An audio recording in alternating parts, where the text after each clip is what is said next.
안녕하세요. 고요사 클럽입니다. 오늘 읽을 책은 문순태 작가님의 눈 향나무입니다. 이 소설의 화자인 나는 향나무로서 400년 동안이나 오래된 묘지 옆에 홀로 죽은 듯 누워있다가 목각장이 불모에게 발견돼 관음보살로 거듭나게 됩니다. 누워있는 향나무라고 해서 눈 향나무라고 한답니다.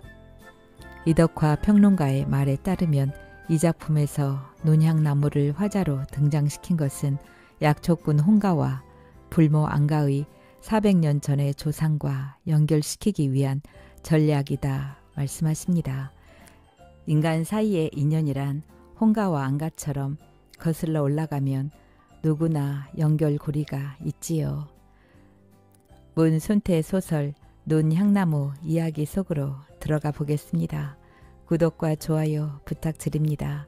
편안한 시간 되세요.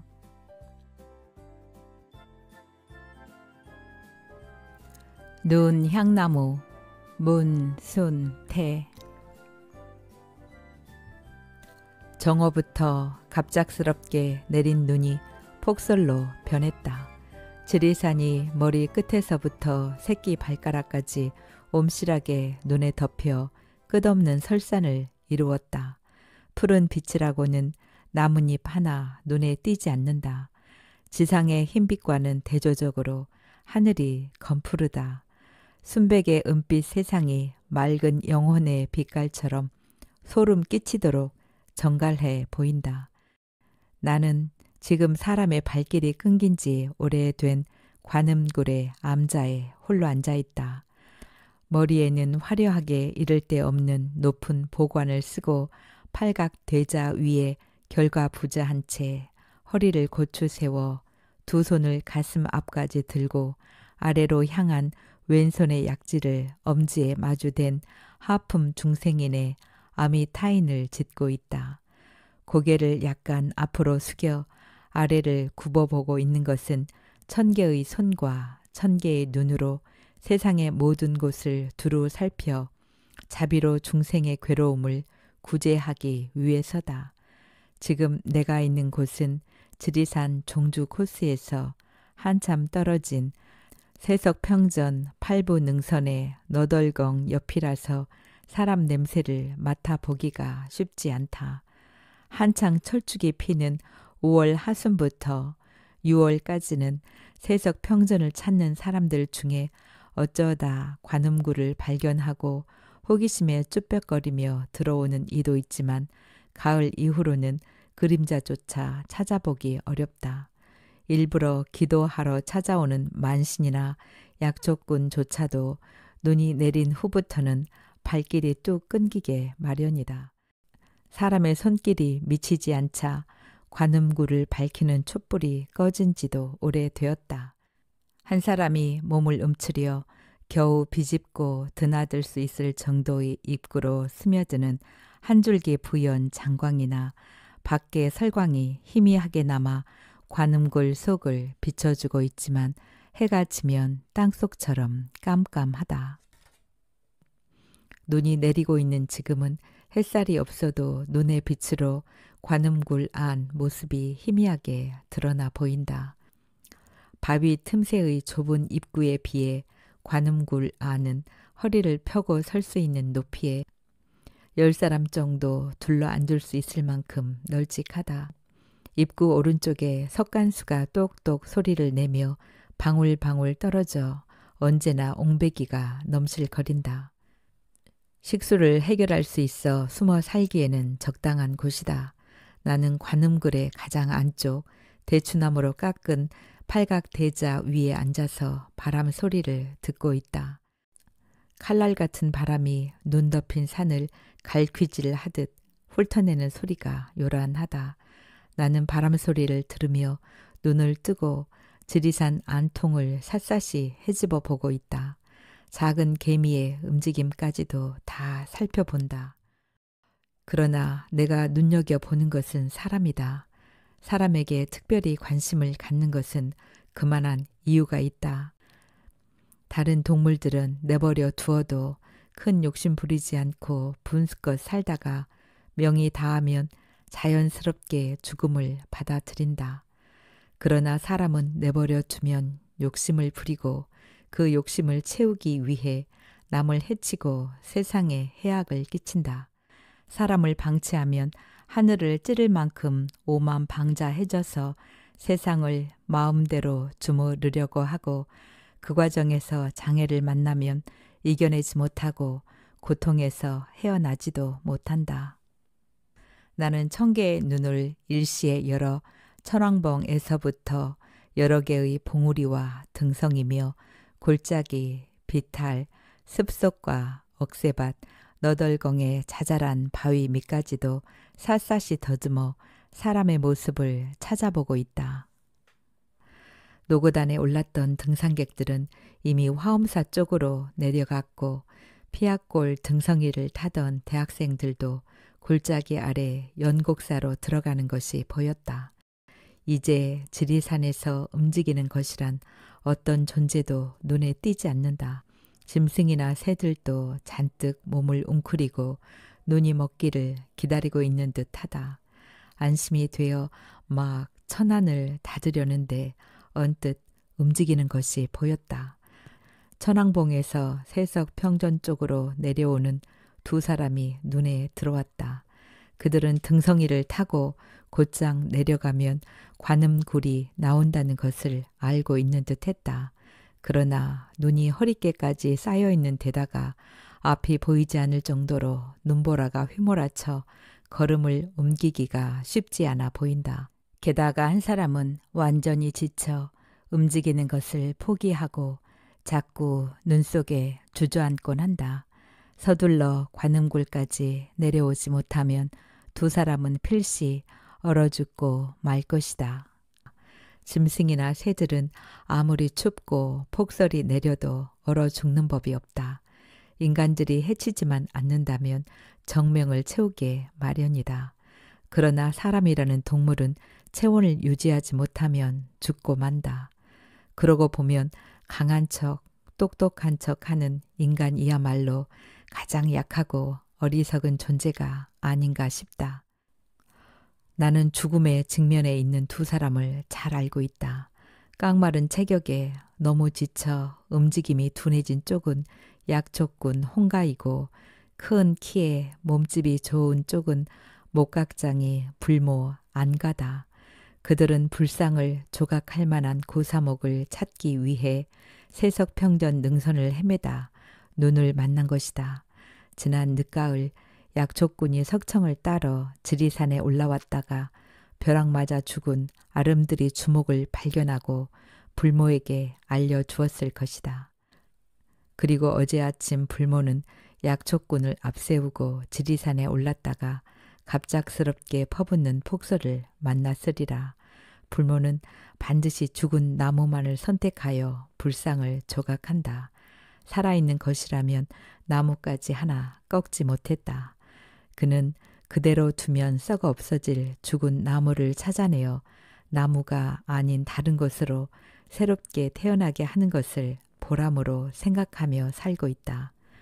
죽은 것에 영혼과 생명을 불어넣는 것이야말로 사람이 할 수 있는 가장 고귀하고 아름다운 일이라고 믿고 있는 터였다. 그는 살아있는 것과 죽은 것의 경계를 허물고자 하는 것인지도 모른다. 어쩌면 이 세상 안에 있는 모든 것은 살아있으면서 죽어있고 죽어있으면서 살아있다고 생각하는 것인지도, 아니 삶과 죽음, 증오와 사랑, 부도덕과 도덕의 경계까지도 없애려고 하는 것인지도. 내가 알기로 세상에 안가만큼 불심이 강한 불모가 없다. 그는 자신이 하는 일에 존엄과 사랑, 순결과 자부심이 대단하다. 그리고 10만여 홍가와 나는 깊은 인연이 있다. 내 삶은 홍가의 선대와 연결되어 있다. 그 때문에 나는 두 사람을 살려야만 한다. 그들을 살리기 위해 업력으로 관음굴까지 인도해야만 한다. 눈발이 더욱 굵어지는가 싶더니 바람마저 드세어졌다. 바람소리가 기계톱 돌아가는 소리처럼 무섭게 산을 죄 흔들고 있다. 지리산이 삐걱거리며 통째로 흔들리는 것만 같다.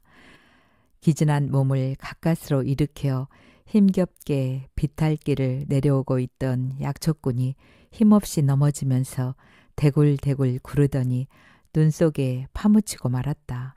불모가 두 팔로 약초꾼의 겨드랑이를 안아 일으키면서 큰 소리로 다그친다. 약초꾼은 일어났다가 다시 주저앉고 주저앉았다가 다시 일어나는 것을 되풀이하고 있다. 기력이 쇠잔한데다 의지마저 약해진 그가 관음굴까지 무사히 내려올 수 있을지 걱정이다. 잠시 후 불모가 약초꾼을 앞세우고 뒤따라 걷기 시작했다. 약초꾼이 연나무 걸음을 떼어 옮기더니 다시 짓불 쓰러지듯 힘없이 주저앉아 눈 속에 파묻히고 말았다. 다시 불모가 소리를 질러대며 약초꾼을 안아 일으키기 위해 안간힘을 쓴다. 일어나게. 조금만 더 내려가면 관음굴이야. 더는 못 가겠어요. 오래전에 내가 그곳에 관음보살님을 모셨지. 나도 알아요. 관음보살님이 우리를 구해주실 거네. 어떻게 우리를 구해준다는 겁니까요? 관음보살님이니까. 그래도 더 못 가겠어요. 조금만 이대로 쉬고 싶어요. 기분이 아주 좋아요. 안 돼. 잠들면 안 돼. 눈을 뜨게. 불모가 약초꾼의 두 어깨를 잡고 상반신을 마구 흔들어대며 소리쳤다. 나는 그들의 대화를 듣고 있다. 불모는 나를 믿고 있는 것 같고 약초꾼은 그렇지 않은 듯하다. 그렇다고 나는 약초꾼을 탓하고 싶은 마음은 조금도 없다. 그의 처절한 고통과 참담한 절망을 충분히 헤아리고 있기 때문이다. 아무래도 살겠다는 마지막 한 가닥의 의지조차도 놓아버린 것 같다. 이대로 두면 죽을 수밖에 없을 것이다. 어떻게 해서라도 서둘러 그를 관음굴로 불러들여야 할 것 같다. 물론 관음굴 속도 춥기는 마찬가지다. 얼어붙은 두 사람의 몸을 녹여줄 만한 것이 준비되어 있는 것도 아니다. 그렇지만 약초꾼을 살리자면 그가 눈 속에서 잠들기 전에 관음굴로 불러들여야만 한다.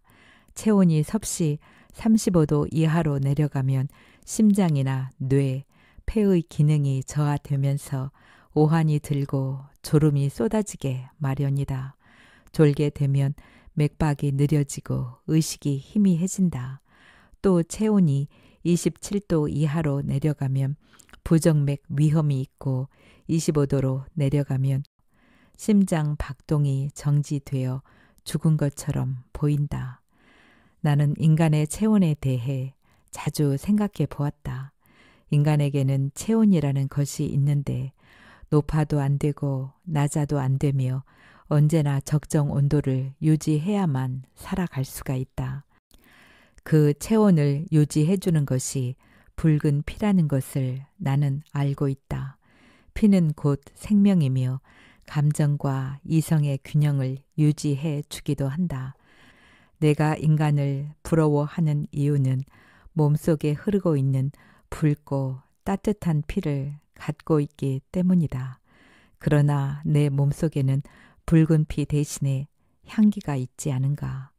제사를 지낼 때 내 몸의 일부를 떼어 향불을 피우는 것은 향기가 살아있는 사람과 죽은 사람 사이를 연결해 주기 때문이 아닌가. 내 몸의 향기는 이승과 저승을 연결해 주는 끈과 같은 것이 아닌가. 내게는 그 신묘한 끈이 있다. 향기의 끈을 통해 사람의 마음속으로 스며 들어가서 그 마음을 움직일 수가 있는 것이다.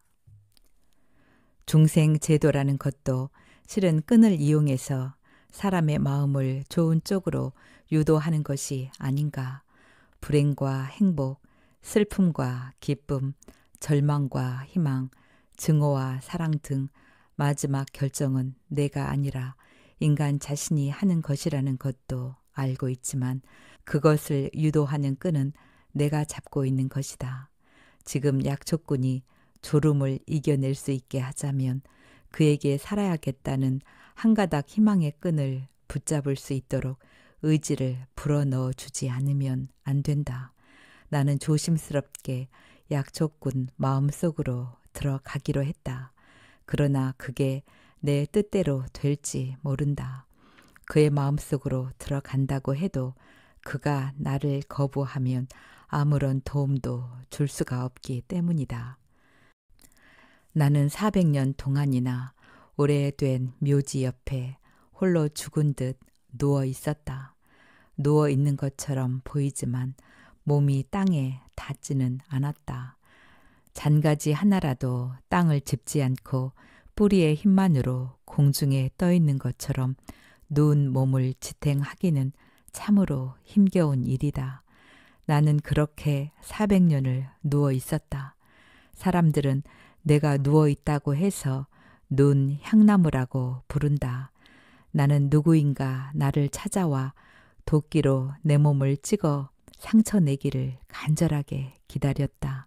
400년 동안 몸속에 간직해온 깊고 맑은 향기를 세상을 향해 실컷 내뿜고 싶었기 때문이다.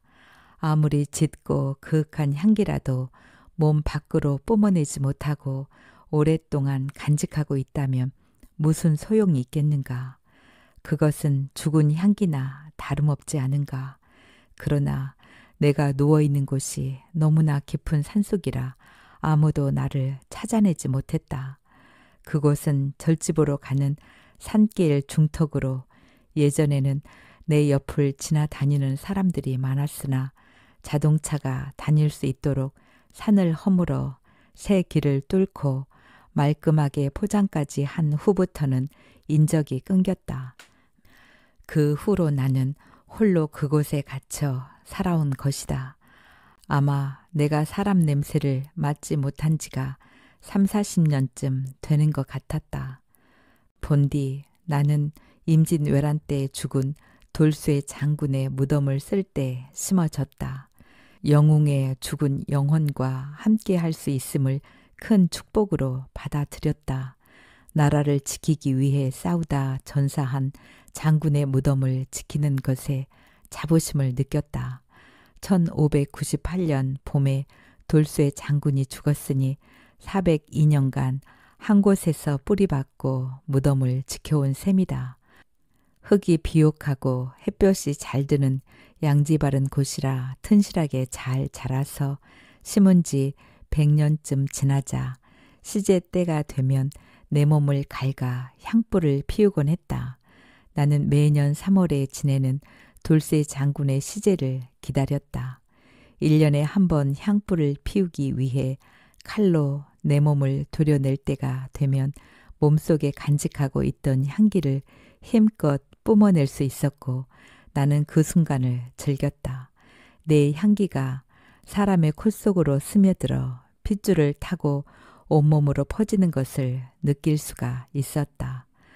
돌쇠 장군은 1598년 11월 18일 밤부터 다음 날 새벽까지 벌어졌던 노량해전에서 이순신 장군과 함께 싸우다 전사했다. 18일 밤 조선과 명나라는 연합 함선 146척을 앞세우고 외선 500척과 교전을 벌이고 있었다. 그는 이순신 장군의 군관으로 명나라 함선이 외적의 집중 포화를 당하고 있을 때 이순신 장군과 함께 명나라 진린 제도 구출 작전에 나섰다. 왜군은 조선 함대가 진린을 구출하려고 하는 것을 알고 이순신 장군이 타고 있는 함선을 에워싸고 포화를 퍼부어댔다. 이순신 장군은 느면한 모습으로 90여 명의 기라졸과 60여 명의 병사들을 데리고 2층 갑판 중앙에서 전투를 지휘하고 있었다. 수십 척의 외나라 함선에 둘러싸인 채 포격을 당한 이순신 장군은 진퇴양난의 위기에 있었다. 이때 돌쇠 장군이 백기를 열기 위해 포작선을 앞세우고 불화살을 쏘아대며 진격했다. 한갓 보잘것없는 포작선으로 전함을 상대로 싸운다는 것은 무모하기 짝이 없는 일이었다. 그러나 돌쇠 장군은 죽기를 각오하고 불화살을 쏘아 진로를 틀어막고 있던 왜군 함선을 불태웠다. 그 사이 이순신 장군이 타고 있던 함선이 백기를 트고 앞으로 나아갔다. 그때 돌쇠 장군은 포작선에 타고 있던 10수명의 병사들과 함께 적의 총에 맞아 전사했다. 그로부터 2시간 후에 이순신 장군도 숨을 거두고 말았다. 원래 돌쇠 장군은 보성 율포에서 전복이나 소라를 잡는 가난한 포작이었다. 그 무렵 해안의 포진에는 수시로 침노하는 외적을 막을 만한 병사를 제대로 배치하지 못했다. 고작 갯가에 사는 포작들이 자체 방어를 하기 일쑤였다. 임진왜란이 터지면서부터는 포작선 100여 척이 수군에 동원되었다. 수군은 포작선을 뒤따르게 하여 적에게 아군의 함선이 많아 보이게 한 것이다. 이때부터 돌쇠 장군은 포작선을 지휘하여 용감하게 싸웠고 그의 용맹함을 이순신 장군이 알고 부하로 삼았다. 이순신 장군은 돌쇠 장군이 거듭 정과를 올리자 천민들로는 상상할 수도 없는 군관이라는 높은 직급을 주었다. 돌쇠 장군의 죽음은 많은 포작은 물론 갯가 사람들에게 큰 슬픔을 안겨주었다. 임금은 돌쇠 장군에게 전라 좌수사를 증직했다. 그 무렵까지만 해도 세상에서 돌쇠 장군의 이름을 모르는 사람이 없었다. 후대에 내려오면서 이순신 장군이 영웅으로 부각되면서부터 이순신의 이름만 남게 되고 임진왜란 때 용맹하게 싸우다 전사한 나머지 장수들에 대해서는 잊혀갔다. 역사란 그런 것인지 모른다. 한 사람의 전쟁 주인공을 영웅으로 만들어주는 것. 전쟁의 영웅이란 수많은 사람의 이름 없는 무덤 위에 피어난 한 송이 꽃과 같은 것인지도. 이름 없는 무덤들은 흔적도 없이 사라져 버렸다. 100여 년 전까지만 해도 돌쇠 장군의 시젯날에는 벌안이 넘칠 정도로 후손들과 추모객들이 참회를 했으나 일제 강점기가 되면서부터는 시제도 흐지부지 되기 시작했고 후손들 발길마저 뜸해졌다. 돌쇠 장군의 종손이 동학군에 가담한 후로는 집안이 몰락하고 말았다. 6.25 전쟁 후부터는 시제도 지내지 않고 있다. 약초군 홍가는 바로 돌쇠 장군의 19대 직계손이다. 그는 그 사실을 모르고 있다. 그러나 나는 오래전부터, 아니 내 몸의 잎들이 놀놀하게 말라 죽어가기 시작하면서부터 그를 내게로 불러들이기 위해 그의 행적을 추적하고 있었다. 산 아래 면 소재지 가까운 곳에 산을 허물어 숲을 없애고 온천을 개발하면서부터 내 뿌리가 조금씩 썩기 시작했다. 그때 이미 나는 말라 죽게 되리라는 것을 알았고 죽기 전에 누구인가 나를 발견하여 내 몸속에 400년 동안 축적해온 향기를 유용하게 사용할 수 있기를 바랐다. 내가 말라 죽은 다음에는 향기가 반으로 줄어들 뿐만 아니라 돈만 아는 속된 장사치 공예가를 만나면 나는 여러 토막으로 잘려 기껏해야 탁자나 차반으로 만들어질 것이었다. 내 꿈은 보살로 거듭나는 것이었다. 그러자면 이름난 불모를 만나야만 했다. 약초꾼이 나를 찾게만 된다면 불모를 만나는 일은 어렵지 않다는 것을 나는 알고 있었다. 불모들은 불상 조각감으로 향나무를 최고로 친다. 향나무는 속살이 붉고 황백색을 띠고 매가 치밀하여 매끄럽고 고울 뿐만 아니라 광택이 있고 그 향기는 날카로우면서도 은은하다. 게다가 단단하여 몇백 년이 지나도 썩지 않는다. 불모가 400년 넘은 향나무를 만나는 것은 큰 행운이 아닐 수 없다. 마침내 나는 약초꾼을 내게로 불러올 수 있었다. 5년 전 하루가 다르게 산색이 변하고 있는 봄이었다. 나는 안간힘을 다해서 마지막으로 연두빛 잎을 피워냈다. 가을이 오고 겨울을 맞아 이 잎이 시들면 다시는 새 잎을 피워내지 못하리라는 것을 알고 있었다. 나는 향기를 간직한 채 죽는다는 것이 너무 안타까웠다. 내가 살아있을 때 상처를 내주기를 기대하며 죽을 힘을 다해 돌쇠 장군의 19대 손인 약초꾼의 마음의 끈을 연결하여 내게로 잡아당겼다. 나는 수분과 양분의 섭취를 극도로 줄이고 엽록소를 증발시켜 잎을 갈색으로 만든 다음 죽은 채 누워 있었다. 향기만을 간직한 채 몸을 쥐어짜듯 물기를 뺀 나는 죽은 것이나 다름없었다. 고갈의 고통은 뿌리가 썩는 것보다 더 힘겨웠지만 참고 견뎠다. 그리고 그해 가을에 기다리고 기다리던 약초꾼이 산삼을 캐기 위해 지리산에 오르는 길에 내게로 왔다. 나는 그가 가까이 오고 있는 것을 눈여겨 살폈다. 표정의 변화는 물론 손의 흔들림이나 발걸음 하나도 놓치지 않았다. 40대 초반의 그는 키가 작달막했으나 안팡져 보였다. 근육질의 갸름한 얼굴에 뭉툭한 코며 야무진 입 등 이목구비가 뚜렷했다. 깊고 우묵한 눈이며 짙은 눈썹이 돌쇠 장군과 닮아 있었다. 안타깝게도 그는 19대 할아버지의 무덤이 그곳에 있다는 것을 전혀 모르고 있었다. 하기야 돌쇠 장군의 무덤은 오래전에 봉분도 없어지고 무덤 한가운데 상수리 나무 서너 그루가 하늘을 가린 채 자라고 있었으니 무덤의 흔적조차 찾아볼 수 없었다. 약초꾼이 나타나자 나는 그의 마음을 사로잡기 위해서 길을 쓰고 몸에 있는 향기를 한꺼번에 발산했다. 그는 나를 발견하더니 탄성을 내지르며 내게 가까이 다가왔다. 아, 이 향기.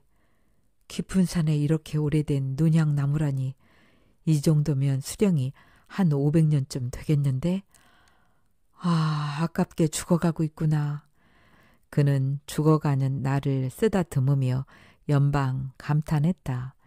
내가 예상했던 대로 약초꾼은 두 조금 지나 불모를 데리고 나타났다. 불모는 나를 보더니 경탄으로 벌어진 입을 쉽게 다물지 못했다. 그는 내게 합장을 하고 나서는 손으로 내 밑둥치에서부터 몸통이며 가지들을 쓰다듬으며 연방 탄성을 쏟아냈다. 한갓 나무를 향해 합장을 하는 그를 보고 나는 첫눈에 그를 신뢰하게 되었다. 그는 산을 내려가지 않고 거의 한나절 동안이나 내게서 눈길을 떼지 않고 맴돌았다. 불모는 약초꾼보다 여나무 살 위로 보였다.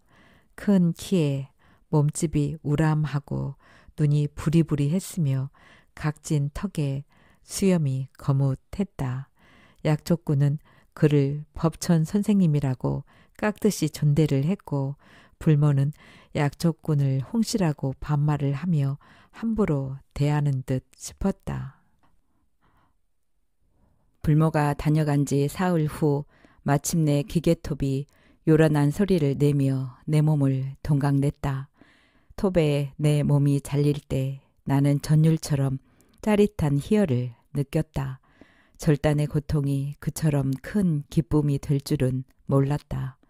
황갈색 톱밥이 흘러내릴 때 내 몸에서는 뭉텅뭉텅 알싸하고도 상큼한 향기가 뿜어져 나와 사방으로 흩어졌다. 자신의 몸이 토막나면서 내뿜는 향기에 취한 나는 하늘로 날아오르는 듯한 황홀감에 빠져들었다. 그동안 누구인가 나타나 내 몸에 상처 내주기를 얼마나 애타게 기다려왔던가. 한때는 몸에 상처를 내야만이 향기를 뿜어낼 수 있는 내 존재에 대해 회의를 느낀 적도 있었다. 그러나 내 몸이 잘리는 순간 나는 내 존재를 만족스럽게 생각했다. 가지들을 모두 잘라내고 토막난 몸뚱이가 트럭에 실려 연두빛 들판을 달려갈 때의 기분은 최고였다. 그러나 그 기분은 잠깐이었다. 불모의 집에 실려가 어둡고 답답한 공방의 창고 구석에 2년 이상 방치되어 있는 동안에는 약초꾼을 불러온 것을 후회하기도 했다. 창고에 방치되어 있는 동안 나는 이러다가는 나무 토막으로 생을 마감해야 하는 것은 아닌가 하는 절망에 빠지기도 했다. 불모의 손을 빌려 다시 태어나기 위해서는 내 몸의 물기를 깡그리 빼내야 한다는 것은 알고 있었지만 건조의 과정이 그렇게 고통스러울 줄은 미처 몰랐다. 그러나 나는 참고 또 참았다. 보살로 다시 태어날 수만 있다면 어떤 고통도 참을 자신이 있었다. 나는 보살 중에서도 관음 보살로 태어나기를 원했다. 불모는 자주 집을 비웠다. 연장을 챙겨서 한번 집을 나가면 보통 열흘, 심하면 한 달이나 두 달이 지나서야 돌아오곤 했다. 가족은 40대 후반으로 보이는 아내와 11살 난 아들이 있었다. 그의 아내는 관음보살처럼 도톰한 얼굴에 풍만한 몸매를 지녀 육감적이었다. 나는 불모의 집에 갔을 때 그의 아내 얼굴이 관음보살과 너무 닮은 것을 보고 깜짝 놀랐다. 내가 태어나고 싶은 얼굴이었다. 남자라면 누구나 한 번쯤 탐을 낼 만큼 고혹적인 매력을 지니고 있었다. 그의 아내를 가까이서 보고 싶었지만 그녀는 공방에 한 번도 들어오지 않았다. 생명을 잃고 나무 토막에 지나지 않는 나로서는 그 여자를 내게로 끌어당길 능력이 없었다. 그 여자 대신 11살 난 그의 아들이 불모가 공방에 있을 때는 자주 들락거렸다. 나는 아들을 처음 보는 순간 출생의 비밀이 궁금해졌다. 그 아이에게서 돌쇠 장군의 분위기가 느껴졌기 때문이다. 어쩌면 그 아이는 돌쇠 장군의 핏줄을 받고 태어났을지도 모른다는 생각이 들기도 했다. 나의 추측은 들어맞았다. 불모가 집을 비우는 사이 약초꾼이 그림자처럼 이 집에 들락거렸고 불모의 아내와 잠자리를 같이 한 것을 알았다. 불모는 이 사실을 모두 알고 있었다. 그는 약초꾼과 아내와의 불륜을 오래전부터 눈치챘으며 이를 인정하고 있는 터였다. 더욱이 그는 자신의 핏줄이 아닌 아들을 끔찍히 사랑했다. 생식 기능이 없는 자신에게 아들을 갖게 해준 아내와 약초꾼에게 오히려 감사하는 마음까지 갖고 있었다.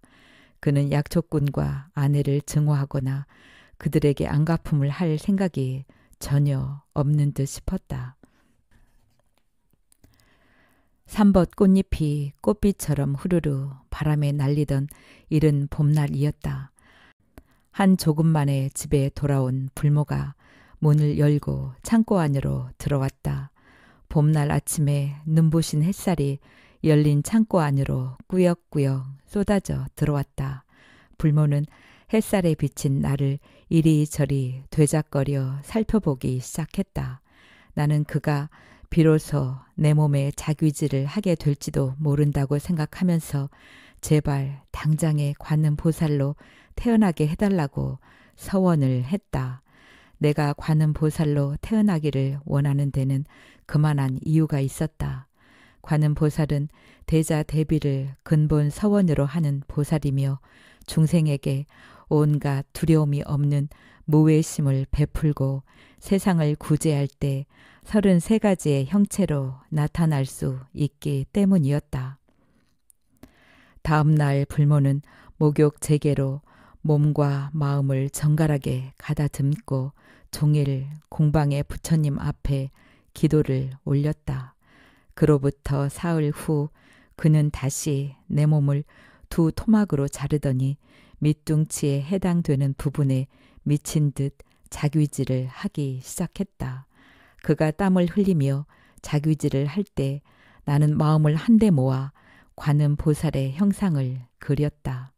열흘 동안 자귀질과 끌질을 계속하여 머리에 보관의 형태를 만들기 시작해서야 관음 보살로 태어나게 된다는 것을 알 수 있었다. 그리고 하품 중생인의 아미 타인을 짓는 모습을 만들 때 비로소 확신을 가졌다. 나는 한 달 만에야 불모의 손에서 관음 보살로 태어났다. 머리에 높고 화려한 보관을 얹고 팔각 대자 위에 결가부자를 하고 있었다. 허리를 고추 세우고 고개를 앞으로 살짝 숙여 아래를 굽어보는 자세였다. 나는 황금색 모습이 매우 만족스러웠다. 내 목골에 가까우면서도 각지지 않고 둥구스름하면서도 탄력적인 얼굴에 단정한 이목구비며 삼도가 뚜렷한 목과 약간 두드러져 보이는 가슴, 갸날프면서도 섬세한 오른손을 가볍게 가슴에 올리고 왼손은 배에 두고 엄지와 중지를 맞댄 자세 등이 흡족했다. 이근을 열자 듣고 싶지 않은 것까지 들렸고 저만을 마치자 보고 싶지 않은 것까지도 다 보였다. 기쁨의 노랫소리보다 슬픈 울음소리가, 환호보다 비명이, 아름다운 소리보다 번잡한 소리가 더 잘 들렸고 밝은 곳보다는 어두운 곳, 높은 곳보다는 낮은 곳, 아름다운 것보다 더러운 것이 더 잘 보였다. 나는 불모의 능력에 감탄하지 않을 수 없었다. 인간이란 참으로 불가사의한 존재인 것 같았다. 악한 것 같으면서도 선하고, 추한 것 같으면서도 아름답고, 약한 것 같으면서도 강하고, 오만한 것 같으면서 겸손하고, 증오에 가득 차 있는 것 같으면서 사랑을 간직하고 있고, 비정한 것 같으면서 정이 많고, 욕심이 많은 것 같으면서 버릴 줄 알고, 이기적인 것 같으면서 희생할 줄 알고, 무능한 것 같으면서 능력이 무한한 존재. 그래서 나는 인간을 무시할 수 없다. 무한한 관심으로 자비를 베풀어 제도하려는 이유가 이 때문이다.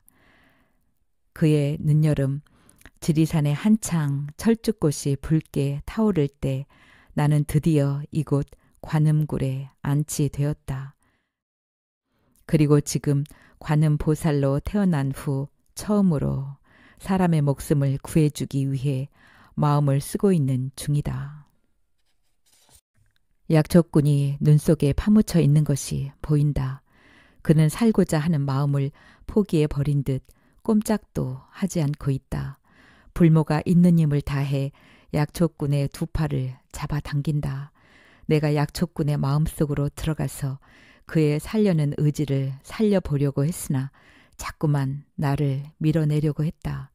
불모는 쉽게 나를 받아들여 내 마음대로 따라 주었으나 불심이 약한 약초꾼은 그렇지가 않았다. 불모가 약초꾼을 가까스로 일으켜 앉히더니 등에 업고 걷기 시작한다. 이제 관음굴까지는 얼마 남지 않았다. 다시 비탈에 이르자 약초꾼을 업은 불모가 넘어지면서 여나무 걸음이나 미끄러진다. 등에 업힌 약초꾼이 눈 속으로 파묻힌다.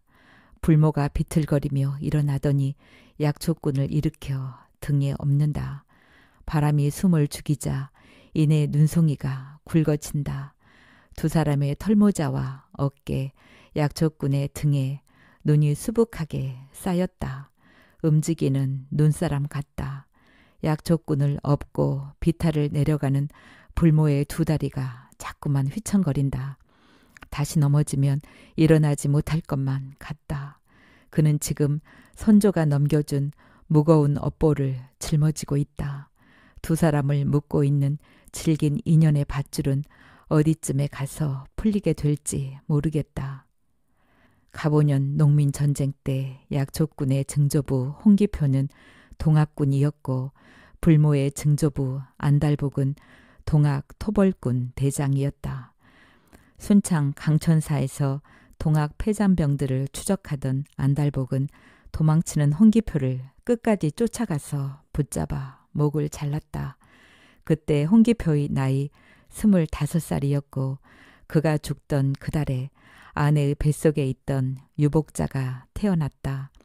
세상을 부유하던 홍기표의 아들 역시 아들 하나를 낳고 일찍 죽었다. 홍기표의 증손자인 약초꾼은 나이 30이 넘도록 장가를 못 가 돌쇠 장군의 대가 끊기게 되는가 했더니 공교롭게도 불모의 아내에게서 씨를 받았다.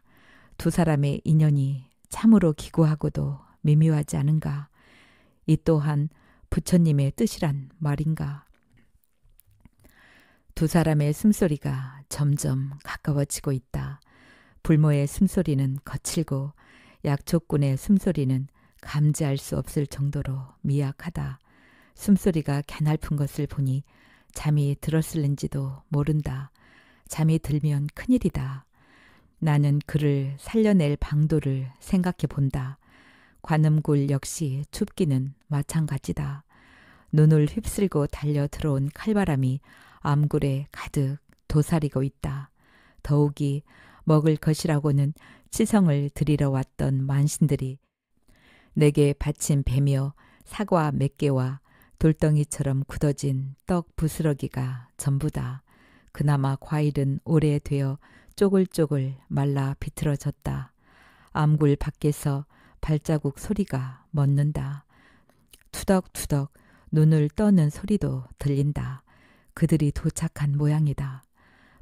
불모가 다 왔으니 눈을 뜨라며 약초꾼을 닥달하는 소리가 들린다.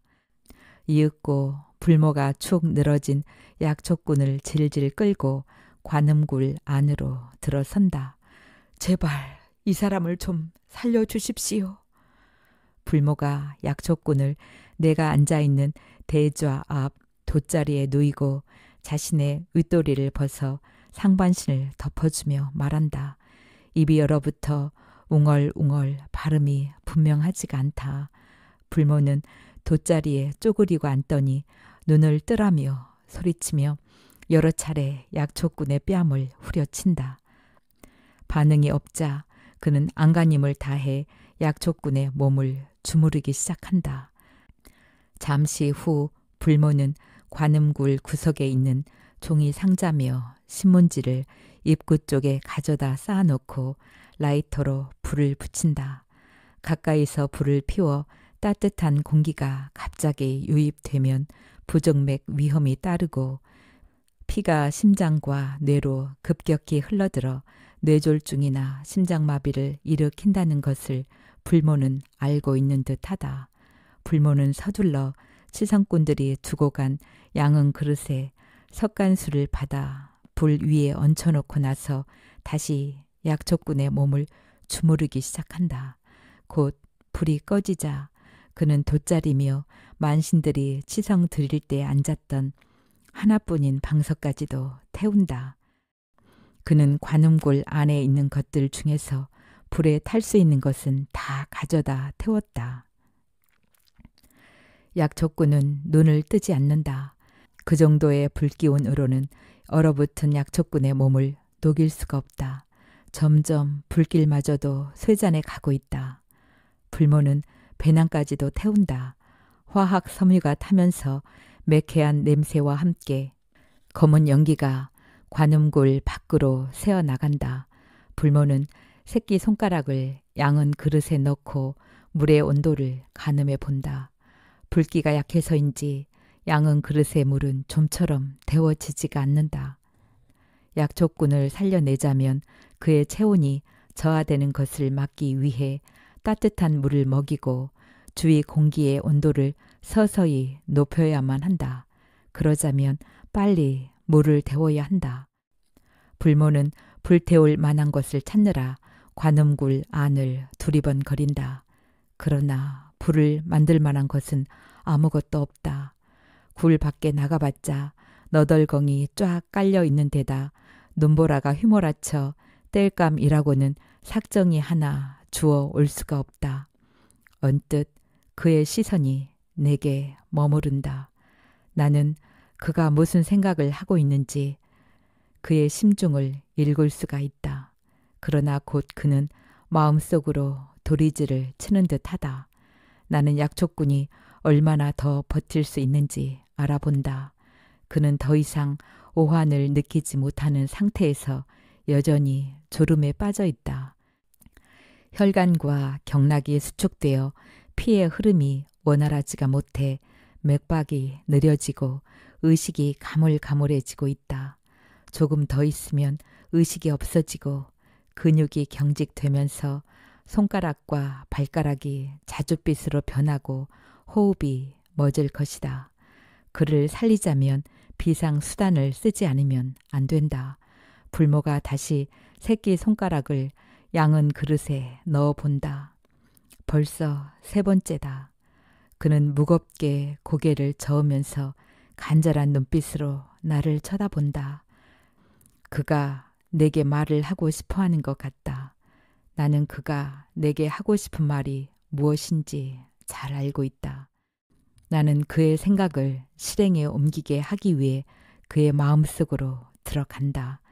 사람은 한번 죽으면 다시 살려낼 수 없지만 관음보살은 또 만들 수 있겠지.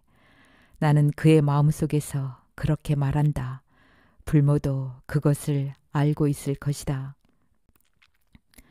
나는 관음보살로 태어나기 위해 깊은 산속에서 눈비 맞아가며 400년 동안 쓰라린 인내의 고통을 참고 기다려왔지 않았는가. 내게 이 같은 행운은 다시 찾아오지 않을 수도 있다.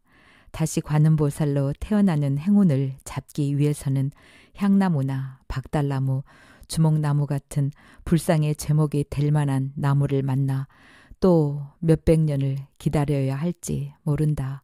아니, 몇백 년, 몇천 년을 기다려도 관음보살로 다시 태어날 확률은 거의 없을 것이다. 그것을 잘 알면서도 나는 약초꾼을 살리기 위해 내 몸을 바치려고 한다. 한순간 자비의 단맛을 맛보기 위해 400년을 공들여 온 서원을 불태우려고 하는 것이다. 불모도 그것을 알고 있기에 쉽게 결정을 못하고 망설이는 듯하다. 그가 주저하고 있는 동안 나는 마음이 다급해진다. 시간이 약초꾼의 생명을 재촉하고 있기 때문이다. 나는 다시 한번 불모의 마음속으로 들어가 어서 내 팔을 떼어내 불을 붙이라며 그의 결행을 다그친다. 그가 다시 나를 쳐다본다. 나는 염화 미소를 보내며 그의 마음을 다독여 준다. 그때야 그는 절박하면서도 간절한 눈빛으로 나를 한번 쳐다보더니 애써 고개를 돌려 외면한 채 가슴 위에 올린 내 오른팔을 잡아 떼어 사위어 가는 불 위에 얹는다. 그는 불을 살려내기 위해 불더미 앞에 납작하게 엎드려 입바람을 불어댄다. 연기가 그의 얼굴을 휘덮으면서 눈물이 흘러내린다. 그는 쉬지 않고 입바람을 불어댔고 마침내 내 오른팔 손가락에 불이 붙기 시작한다. 그때 불모가 다시 내 왼팔을 떼어낸다. 역시 두 팔이 떨어져 나간 나를 보지 않으려고 애쓰는 그에게 염화 미소를 보내준다. 내 팔에 불이 붙으면서 연기가 피어오른다. 연기가 폴폴 솟으면서 매캐하면서도 날카로운 향기가 관음굴 안에 가득 퍼진다. 나는 연기와 함께 맴도는 향기에 취해 잠시 어지럼증을 느낀다. 내 몸에서 이처럼 강렬한 향기가 날 것이라고는 생각하지 못했다. 어떤 도구로 어떻게 상처를 내느냐에 따라 내 몸의 향기는 그 짙고 옅음, 부드럽거나 강렬함, 가늘고 두꺼움에 차이가 있다. 작은 가지 하나를 꺾었을 때 나는 향기는 엷어 순식간에 바람에 흩어져 버리고 만다. 칼로 껍질을 벗기고 속살을 도려냈을 때는 툭 쏘는 듯 강렬한 향기가 자극적이다. 또한 톱질을 하거나 자귀질을 했을 때는 향기가 주변에 오래 머물러 있으면서 몸에 깊숙이 배어들고 핏줄 속까지 파고든다. 그리고 불에 태웠을 때는 그 날카로운 향기가 바늘 끝으로 쿡쿡 쑤셔대는 것 같다. 꽃으로 표현한다면 내 몸을 찍어 깊은 상처를 냈을 때는 보랏빛 제비꽃 같은 향기가, 불에 태웠을 때는 진홍빛 장미꽃 같은 향기가 난다. 나는 내 몸에서 뿜어내는 오묘한 향기를 음미하면서 두 팔이 불에 타는 것을 바라본다. 마치 크고 작은 나비떼가 한데 뒤엉켜 날개를 치는 것처럼 보인다. 어떤 나비는 주황색 날개를 파닥거리며 금세 날아오를 것 같고, 어떤 나비는 날개를 포기한 듯 조용히 날개를 접고 흔적도 없이 사위역한다. 나비떼의 거듭되는 생성과 소멸을 보면서 나는 두 번째의 짧은 생을 되돌아본다. 나는 아무렇지도 않다. 천하는 더욱 밝아져 관음굴 밖이 다 보이고 귀 또한 활짝 열려 나뭇잎 바스락거리는 소리까지도 들린다. 갑작스럽게 폭설이 내리는 바람에 실종된 등산객을 구조하기 위해 출동한 헬기가 요란한 소리를 내며 반야봉 위를 낮게 날고 있는 것이 보인다. 헬기는 곧 세석평전 쪽으로 올라올 것이다. 구조 헬기가 관음굴을 찾을 수 있게 하려면 굴 밖으로 연기를 내보내야만 할 것이다. 마침내 양은 그릇의 물에서 김이 올라오기 시작한다. 불모는 양은 그릇에 손가락을 넣어 보더니 숟가락으로 떠서 약초꾼의 입에 흘려 넣는다. 그는 정성스럽게 따뜻한 물을 떠 넣어주고 있다. 그 사이 불길이 사위어 가기 시작하자 불모가 다시 나를 쳐다본다. 그 눈빛이 애틋하다 못해 슬퍼 보인다. 무엇인가 망설이고 있는 눈치다. 나는 마음이 다급해진다. 마침내 불모가 일어서더니 두 손으로 내 몸통을 안아 번쩍 들어올려 조심스럽게 불더미 위에 놓는다. 꺼져가는 불길이 내 몸에 붙으면서 다시 연기가 피어오르고 향기가 가득 퍼진다. 향기를 머금은 회색빛 연기가 관음굴 밖으로 흘러나간다. 이윽고 내 몸에 불이 댕겼고 주위의 공기가 따뜻하게 데워졌다. 불길은 더욱 강력하게 몸통을 기어오른다. 그때 나는 약초꾼이 개슴츠레 눈을 뜨는 것을 본다. 그의 숨소리가 커지면서 맥박이 정상을 회복하는 듯하다. 언뜻 나와 약초꾼의 눈길이 엉킨다. 그의 눈에서 눈물이 반짝 빛난다. 나는 그에게 염화 미소를 보낸다. 나는 마지막으로 한 번 더 눈과 귀를 열어 그늘지고 어두운 세상의 구석구석을 샅샅이 훑어보고 수많은 사람의 신음과 슬픈 울음소리들을 한꺼번에 듣는다. 그리고 잠시 후 나는 향기에 휩싸여 관음굴 밖으로 흘러나가 눈 덮인 지리산 등성이와 여러 골짜기로 퍼져 나갔다. 나는 더 이상 아무것도 볼 수가 없고 어떤 소리도 들을 수 없다. 여기까지 들어주셔서 감사합니다. 더 좋은 작품으로 찾아뵙겠습니다.